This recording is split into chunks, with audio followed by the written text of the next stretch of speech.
The crystal chandelier above me caught the light as I sat at my daughter Emma's rehearsal dinner, watching my wife of 28 years rise from her seat with a champagne glass in hand. Victoria's eyes locked onto mine, across the candlelit table, and I knew, before she even opened her mouth, that my world was about to shatter.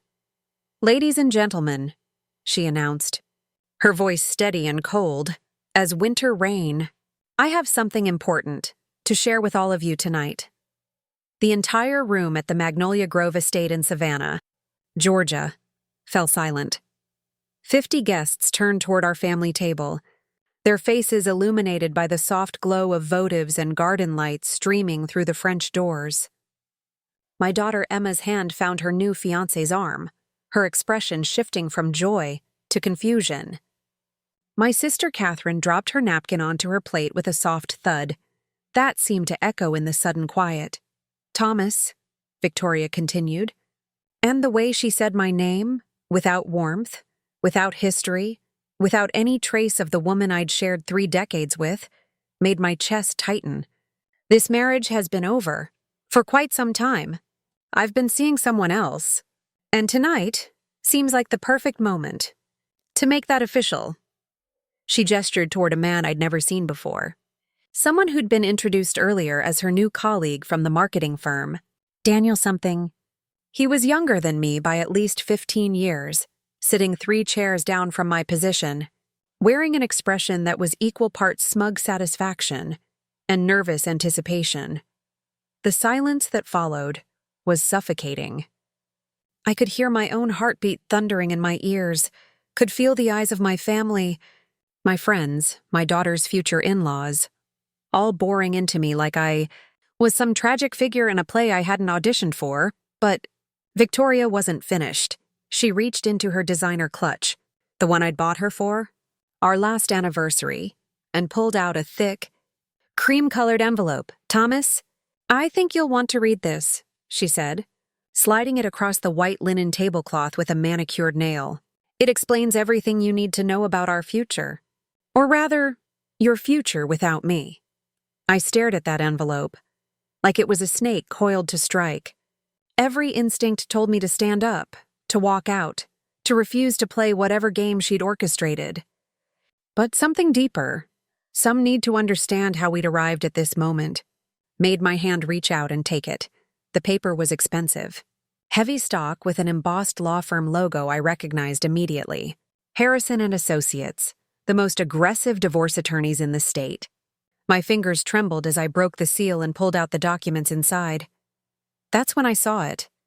Page after page of financial records, bank statements from accounts I'd never heard of, photographs of me in places I'd never been, time-stamped and dated with meticulous precision.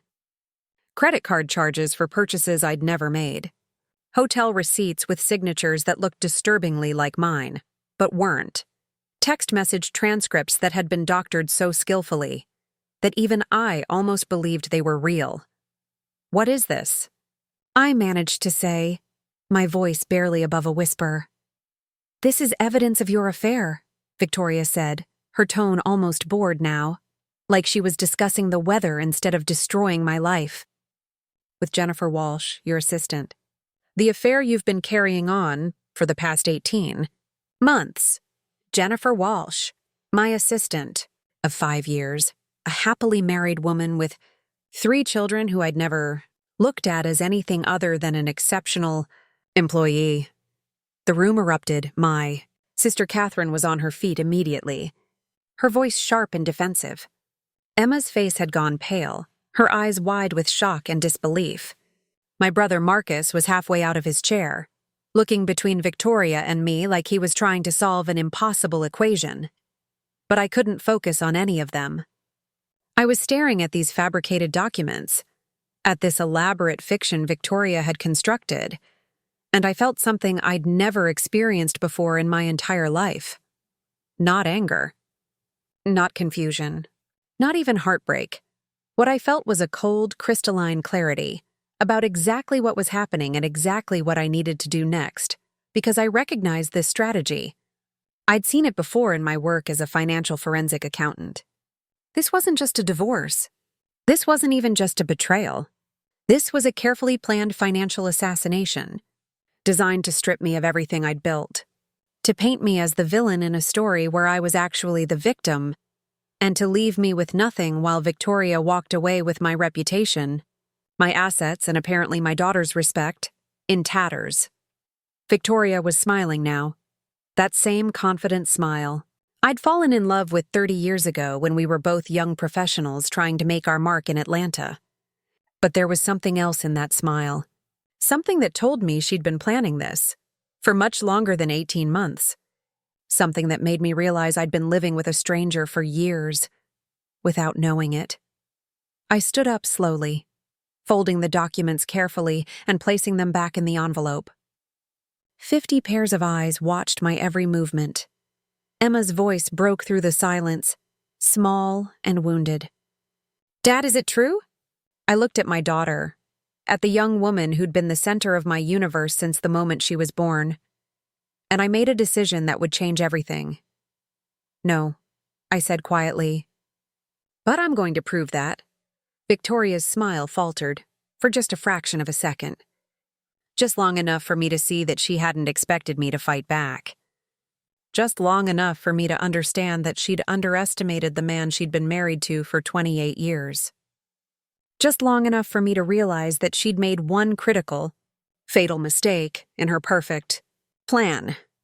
She'd forgotten that I was the person who'd taught her everything she knew about reading financial documents, about tracking paper trails, about uncovering the truth, hidden in numbers and dates and carefully constructed lies. And if Victoria had built this case against me using fabricated evidence, then somewhere in these documents was proof of exactly that. I just had to find it. "Ladies and gentlemen," I said, my voice steady now, addressing the room full of shocked guests. "I apologize that my family drama has interrupted what should be a celebration of my daughter's happiness. Emma, sweetheart, I love you more than anything in this world. And I promise you, the truth will come out."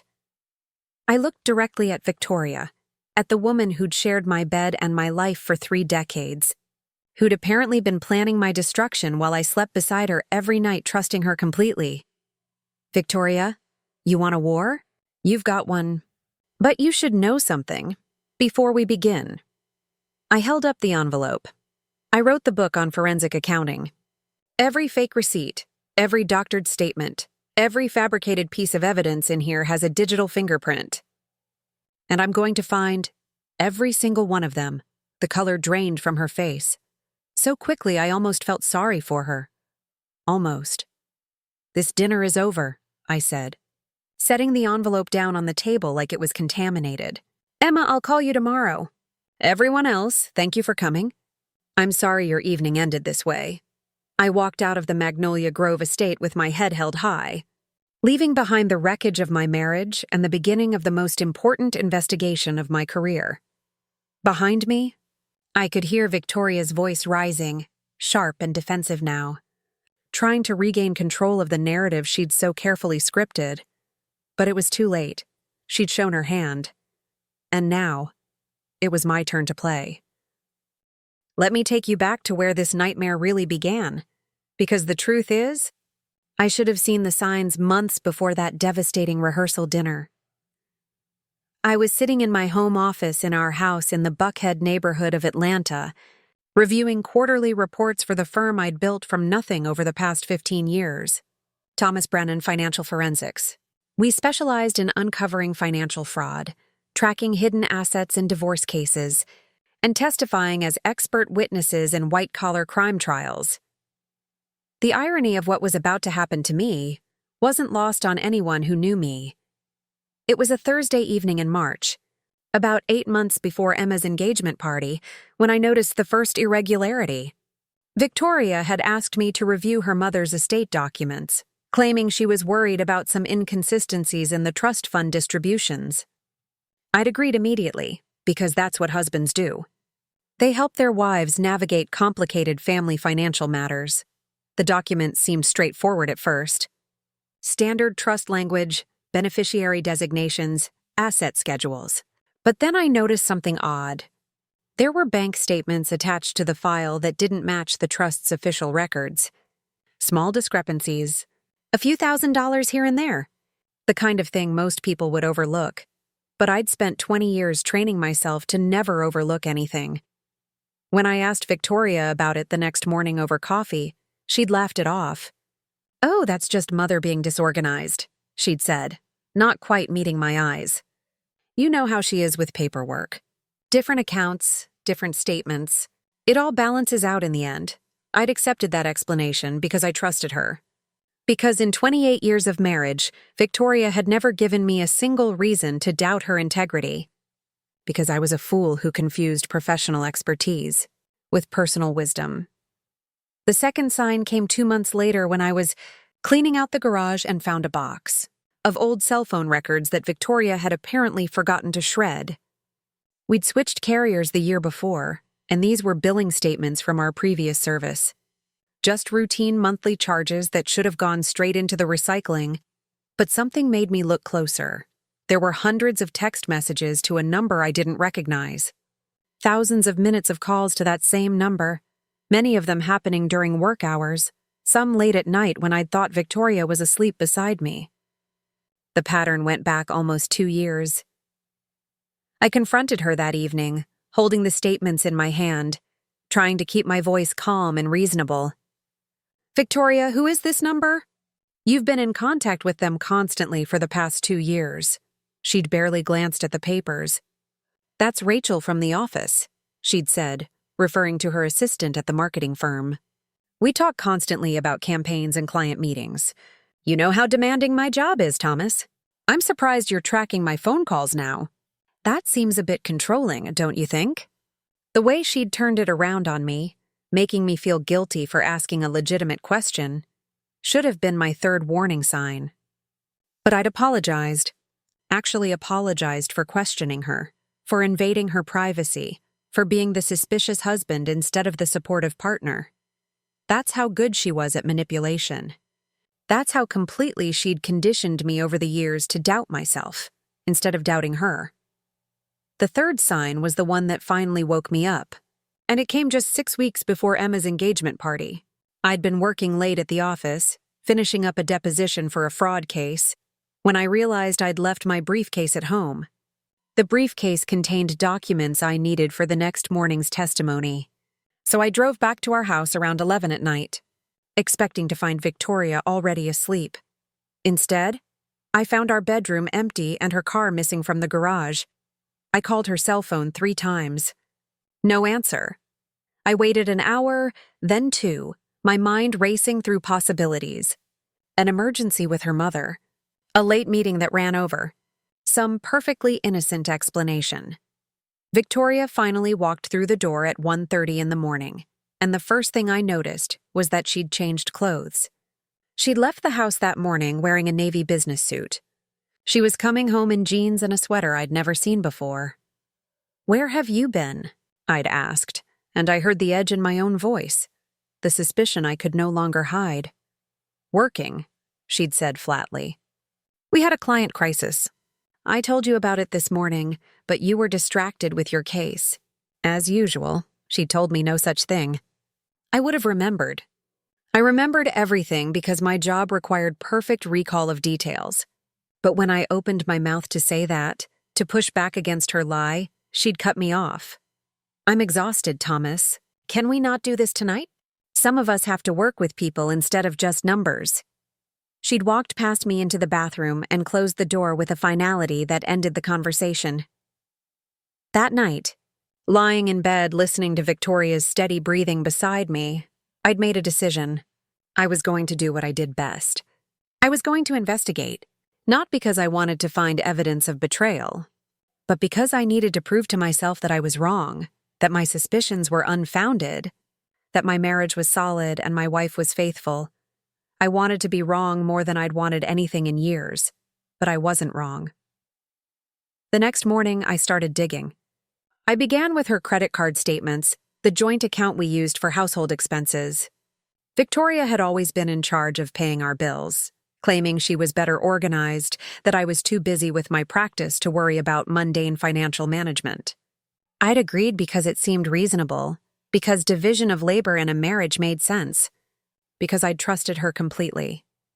The statements told a story I didn't want to believe. Hotel charges in cities where Victoria had no business traveling. Restaurant reservations for two at places I'd never heard of. Jewelry purchases from boutiques that weren't giving me anniversary gifts. The pattern was unmistakable once you knew what to look for. She'd been careful, using the household account instead of her personal cards, probably assuming I'd never bothered to review charges I thought were related to her work or her mother's care. But the dates told the real story. These purchases coincided with evenings she'd claimed to be working late. These hotel stays matched weekends she'd said she was visiting her sister in Charleston. These restaurant charges were from the same night I'd waited at home for her until 1:30 in the morning. I spent 3 days building a timeline, cross-referencing her calendar, her credit card statements, her phone records, and her social media activity. The picture that emerged was devastating. Victoria had been conducting an affair for at least 2 years, possibly longer. And the man she was seeing wasn't some random colleague. It was Daniel Morrison, the same man she'd introduced at Emma's rehearsal dinner. The man who'd been sitting at our family table wearing a smile. That said he'd already won, but that wasn't the worst. Discovery. The worst discovery was what I found when I started digging into the bank statements Victoria had asked me to review months earlier. The ones allegedly related to her mother's estate. Those bank accounts didn't belong to her mother at all. They belonged to Victoria and Daniel. Opened jointly 18 months ago, funded with regular transfers from our joint accounts. Small amounts at first, a few $100s here and there, but gradually increasing over time until she'd managed to siphon off nearly $60,000 of our money into an account I'd never known existed. She was stealing from me. From us. From our daughter's inheritance, and she was using my own professional expertise against me, showing me fake documents related to her mother's estate, knowing I'd review them and dismiss the irregularities as elderly confusion rather than calculated theft. That's when I understood the full scope of what Victoria was planning. This wasn't just an affair. This was a long-term strategy to strip me of everything while positioning herself as the victim. The fabricated evidence of my alleged affair with Jennifer Walsh was the final piece of her plan. Make me look like the cheater, the liar, the husband who'd betrayed his devoted wife. Take the moral high ground in the divorce proceedings. Walk away with my money, my reputation, and my daughter's sympathy. It was brilliant. It was ruthless. And it would have worked perfectly if she'd been planning it against anyone else. But she'd made one critical error. She'd forgotten that I was better at this than she was. I'd spent 2 decades becoming one of the best forensic accountants in the Southeast. I'd uncovered frauds that had fooled federal investigators.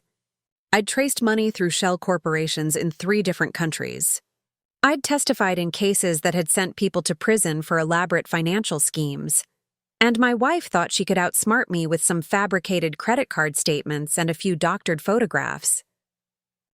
The week after Emma's disastrous rehearsal dinner was the longest of my life.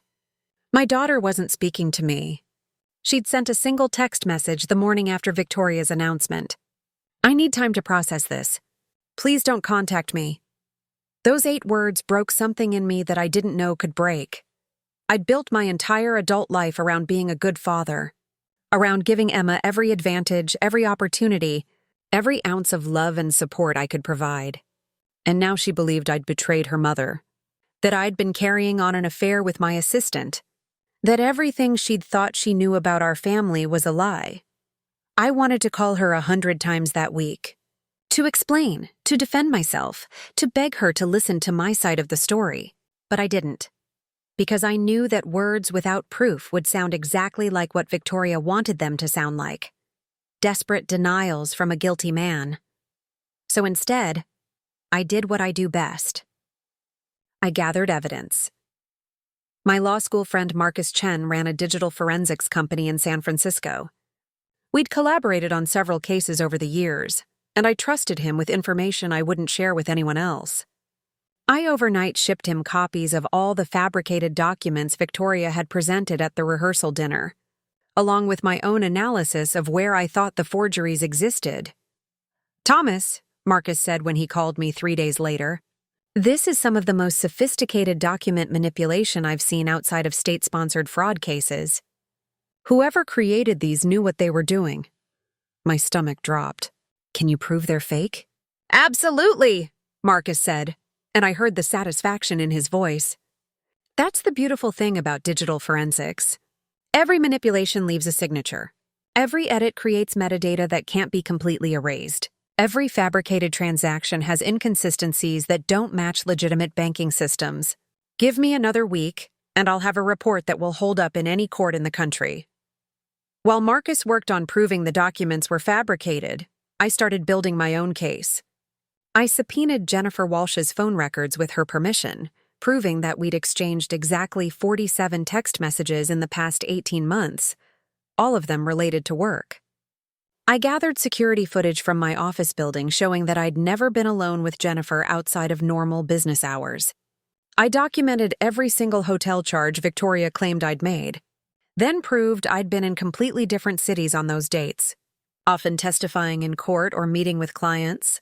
I had calendars, email records, credit card statements from my actual accounts. But the breakthrough came when I started digging into the timeline of Victoria's affair with Daniel Morrison. I hired a private investigator named Sarah Chen, Marcus's younger sister, who specialized in surveillance and background checks.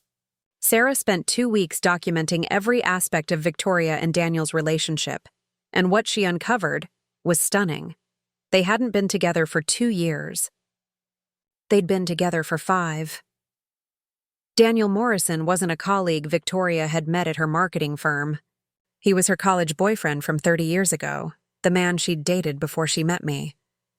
They'd reconnected at a university reunion 5 years earlier and had been conducting an affair ever since. The really damning evidence came from social media.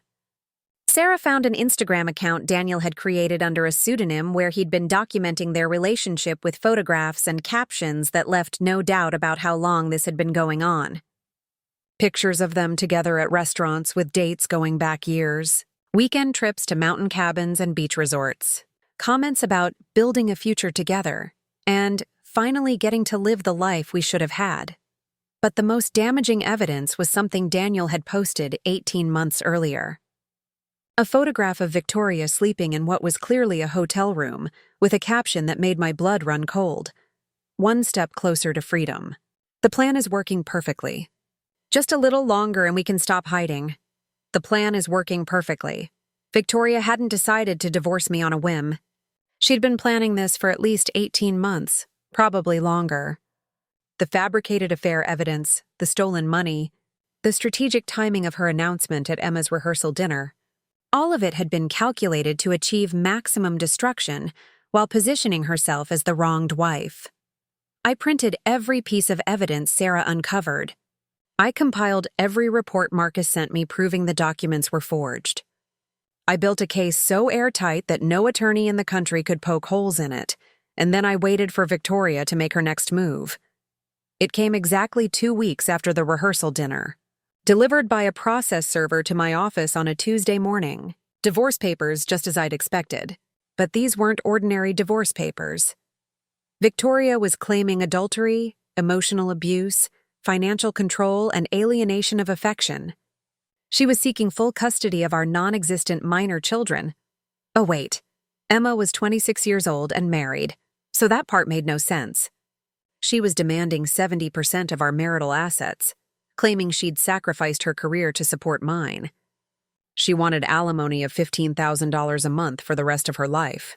And most devastatingly, she was seeking a restraining order preventing me from contacting Emma or attending her wedding, claiming I'd been verbally abusive to our daughter and posed a threat to her emotional well-being.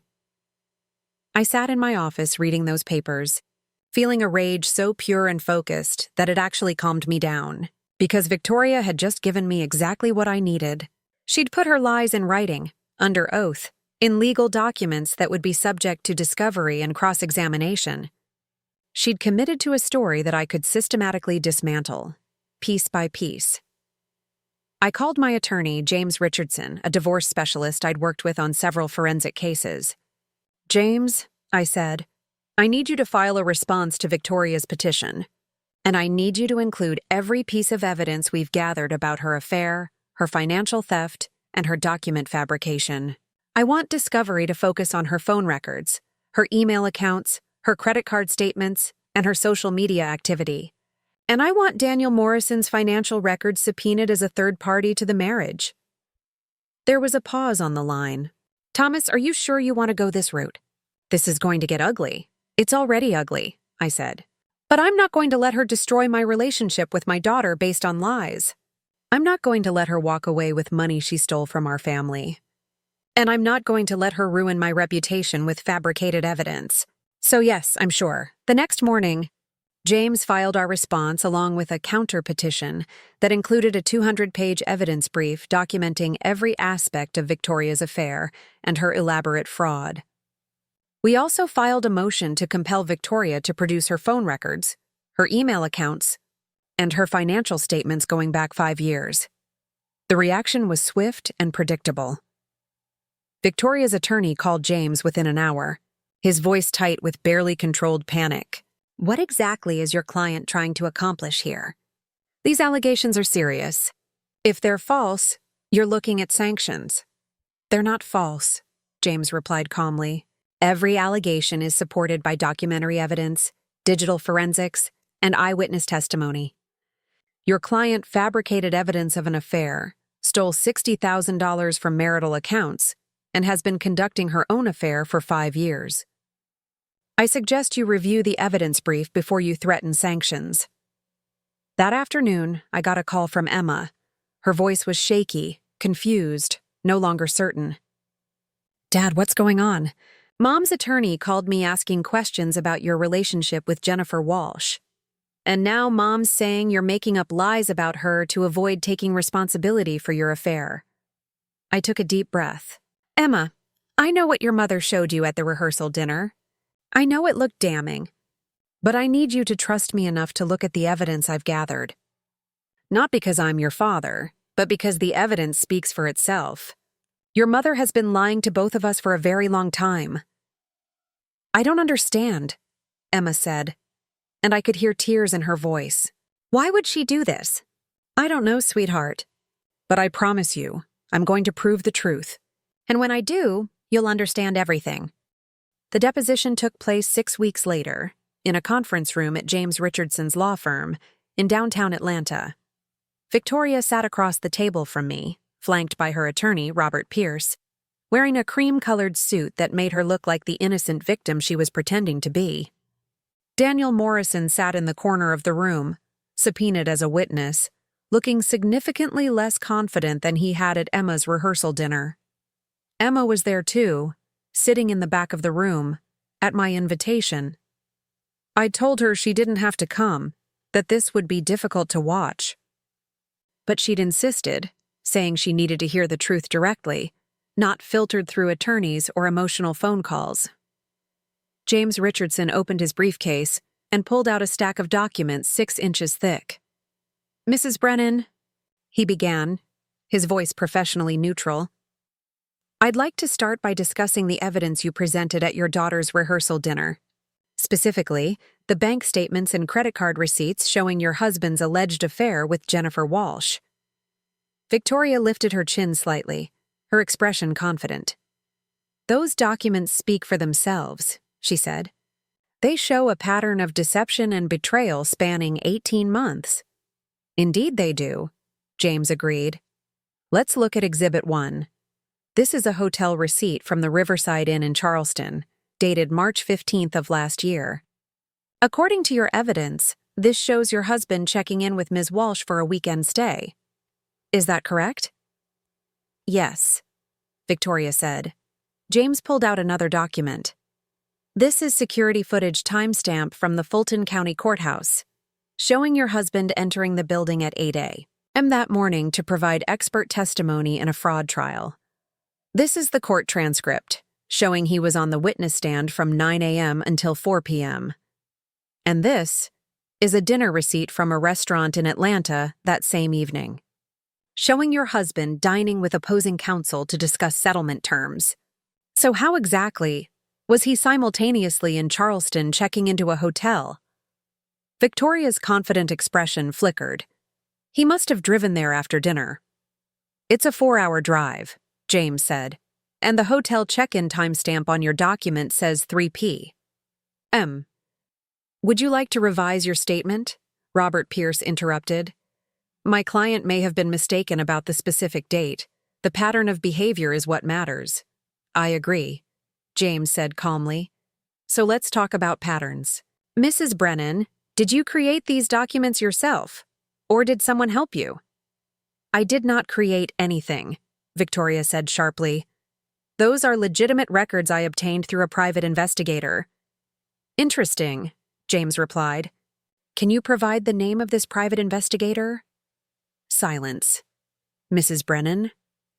I don't remember his name. It was several months ago. James pulled out another set of documents. These are digital forensic reports from Marcus Chen, one of the leading experts in document authentication in the country. According to his analysis, every single document you presented as evidence of your husband's affair shows signs of digital manipulation. Metadata has been altered. Transaction codes don't match legitimate banking formats. Image files have been edited using software that leaves specific signatures. In short, every piece of evidence you presented at that rehearsal dinner was fabricated. The room went silent. I watched Victoria's face cycle through emotions, shock, then calculation, then a desperate attempt to maintain composure. That's ridiculous, she said, but her voice had lost its certainty. Why would I fabricate evidence? That's an excellent question, James said. Let's discuss why. These are bank statements from an account opened 18 months ago, in your name and the name of Daniel Morrison. The account was funded through regular transfers from your joint marital account with Mr. Brennan. Over the course of 18 months, you transferred approximately $60,000 of marital funds into this secret account. Can you explain that? Victoria's attorney leaned forward. My client does not have to answer that question. It's outside the scope of this deposition. Actually, James said evenly, it's directly relevant to the question of marital asset dissipation. Your client is claiming she's entitled to 70% of marital assets while simultaneously stealing money to fund an extramarital affair. I'd say that's very much in scope. James pulled out more documents, the Instagram account, the photographs of Victoria and Daniel together spanning 5 years, the post about the plan working perfectly, the credit card statements, showing romantic getaways Victoria had charged to their household account. With each new piece of evidence, Victoria's composure cracked a little more. Daniel Morrison had gone pale, his eyes fixed on the table in front of him, clearly realizing that his own social media documentation of their affair was now being used against them in court. Mrs. Brennan, James said, his voice gentle now, almost kind. You accused your husband of adultery at your daughter's rehearsal dinner. You presented fabricated evidence to humiliate him in front of his family and friends. You filed for divorce claiming he'd been unfaithful and abusive. But the evidence shows that you've been conducting an affair for 5 years, stealing marital funds to support that affair, and planning this divorce for at least 18 months. Is that correct? Tears were streaming down Victoria's face now. Not tears of remorse, I realized. Tears of fury at being caught. You don't understand, she said, her voice breaking. I gave you the best years of my life. I supported your career. I raised our daughter. And what did I get? A husband who was married to his work, who never had time for me, who made me feel invisible. So you decided to steal from him? James asked.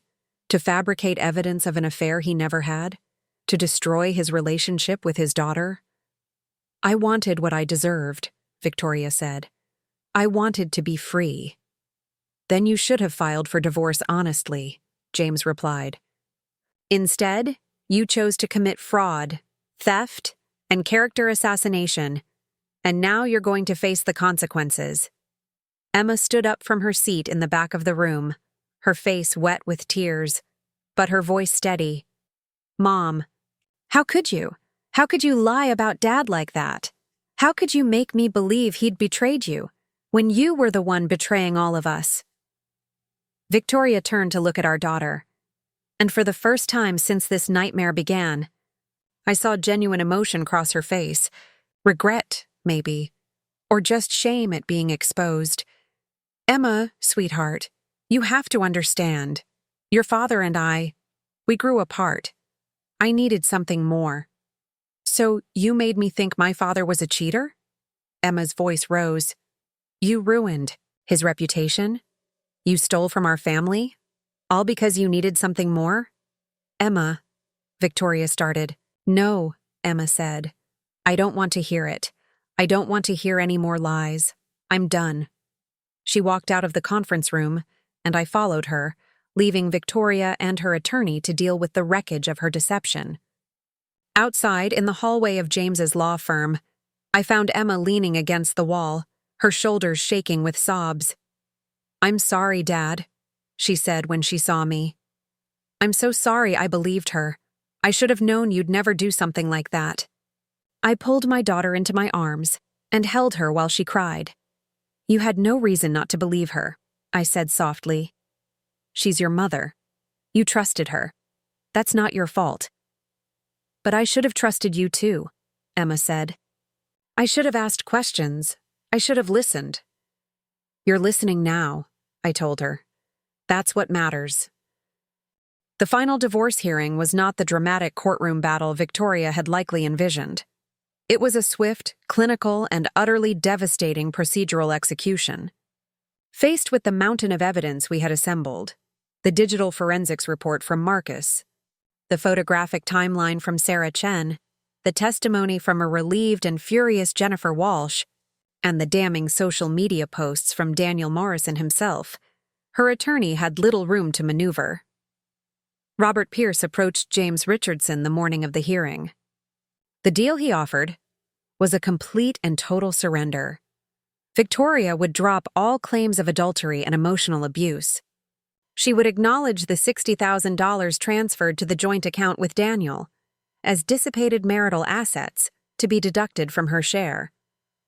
The pretense of alimony vanished. The division of assets would revert to the standard, equitable split, but with one critical, soul-crushing addition. I would keep the firm, its name, and its unimpeachable reputation entirely. She would receive her half of the liquid assets and the proceeds from the sale of the Buckhead house. But she would walk away with nothing that bore the name Brennan. She signed the papers without looking at me. Daniel Morrison was not in the courtroom. The fantasy they had built over 5 years, funded with my money and cemented with my character, had collapsed under the weight of its own elaborate lies. As the judge's gavel fell, I felt no triumph, only the hollow echo of a 28-year life together being legally terminated. But the true conclusion to this story was not written in a courtroom. It was written weeks later, on the evening of Emma's wedding. The venue was different, a smaller, more intimate garden ceremony at a friend's estate. The grandeur of Magnolia Grove, deliberately left behind. The air was sweet with the scent of jasmine, not the cloying perfume of betrayal. And I stood at the front, not as a disgraced father, but as the one who would give her away. Emma had been adamant. "She's still my mother, Dad. I can't uninvite her. But she will not be walking me down the aisle. She will not be giving a speech. She will sit in the back, as a guest. That is the consequence. That is the truth she has to live with." As I waited for my daughter, I saw Victoria. She was seated where Emma had decreed, a solitary figure in a navy dress, trying to look dignified in her exile. Her eyes met mine across the rows of chairs, and for a fleeting moment, I saw not the cold strategist, nor the exposed liar, but a woman trapped in the prison of her own making. The money she'd fought for, stolen for, lied for, was now hers. But she had lost the narrative. She had lost the respect of her peers, who had learned the truth. She had lost her daughter's trust. And the man she had done it all for was, according to the gossip Sarah Chen had happily passed along, already growing distant, unnerved by the legal and social fallout. The music began. I turned, and there was Emma, radiant and strong, her arm linked through mine.